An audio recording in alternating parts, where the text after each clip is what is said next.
My sister said there wasn't room at her birthday dinner, so I ate alone until she celebrated 20 feet away. Then the waiter brought me something that made her face go white. I'm 35, a single dad, and I work construction. My sister Meredith is 40, married to a lawyer. She lives in one of those neighborhoods where the lawns look fake because they're too perfect. Growing up, she was always the favorite. Straight A's, cheerleading captain, the one who could do no wrong.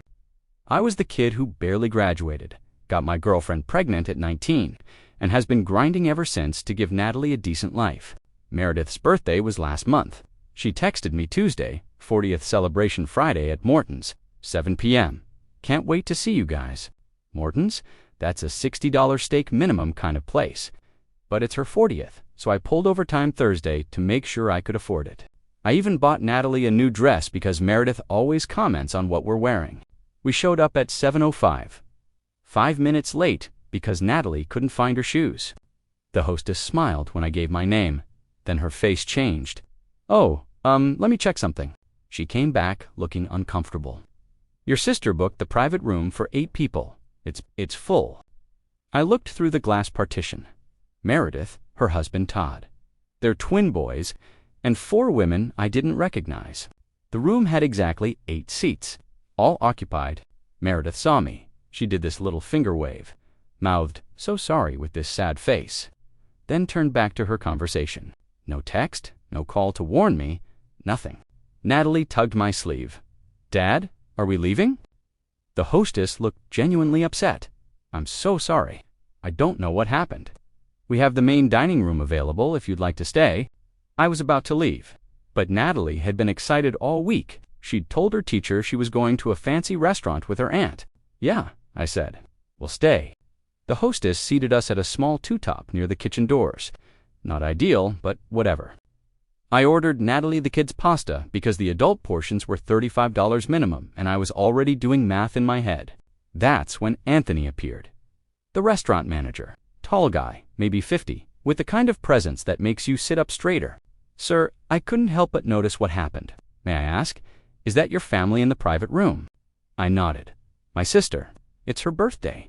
He glanced over at Meredith's table. She was laughing, posing for photos with her friends, living her best life. And she didn't mention the room was limited seating. "Nope." Anthony's jaw tightened. "Give me 5 minutes." 20 minutes later, a waiter appeared at our table. "Compliments of the house," he said, setting down appetizers we didn't order. Natalie's eyes went wide. "Did you order this?" "Nope." Anthony came back with someone else, a woman in chef whites. "This is Chef Andrea. She wanted to meet you both." Chef Andrea smiled at Natalie. "What's your name, sweetie?" "Natalie." "Well, Natalie, I heard it's someone's birthday in that private room, but I think we should celebrate you instead. What's your favorite food?" Natalie giggled. I really like mac and cheese. I can work with that." For the next hour, they treated us like royalty. Real appetizers, steaks that I definitely couldn't afford. Sides that kept coming. Every time I tried to say it was too much, Anthony waved me off. Consider it an apology for the confusion. Meanwhile, through the glass, I could see Meredith. She kept glancing over. Her smile looked more forced each time. Her friends noticed us too. One of them actually got up and walked past our table to use the restroom. She slowed down when she saw our spread, then looked at Meredith's table, then back at us. The energy was shifting. Then came dessert. Chef Andrea herself brought it out. A massive chocolate lava cake tower with sparklers shooting up. The kind of thing that makes the whole restaurant stop and stare. Everyone turned. Phones came out. Natalie was beaming. The chef announced, loud enough for nearby tables to hear, for our special guests tonight.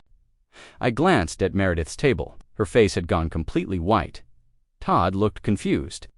One of her friends whispered something. That's when the waiter delivered Meredith's check. I couldn't see the total, but I saw her reaction. The way she grabbed Todd's arm, the way he pulled out his phone and started frantically typing.